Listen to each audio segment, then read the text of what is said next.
There are dummy units moving around. Production on the displays has already begun, and Mark Gurman is dropping confirmations like it's no big deal on Tuesdays. Yes, Apple's first iPhone that can be folded up is real. The only thing left to ask is what we're getting. Because fold might not even be the right name for this thing. It's possible that Apple will choose Ultra instead, which sounds very Apple. In any case, we're going to break down everything that matters today. Find out when it's coming out, how much it costs, and if it can compete with phones like the Samsung Galaxy Z Fold 7. Let's start with time. At this point, a 2026 release along with the iPhone 18 range is expected.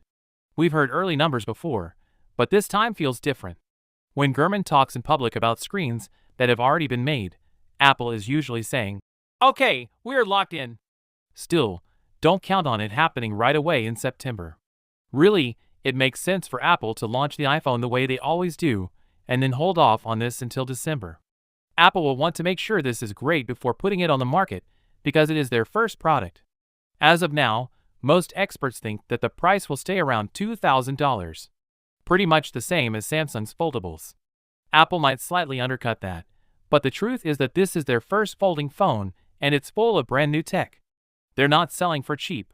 The crazy thing is that it might not even matter. It is thought that Apple could get more than 20% of the foldable market in the first year, just because it is an iPhone. Things could also become interesting. Apple might use both titanium and aluminum instead of just one metal. We haven't seen them do that before, especially on an iPhone. And now for something strange. It's possible that all of the buttons will be on one side. It's all about power and loudness.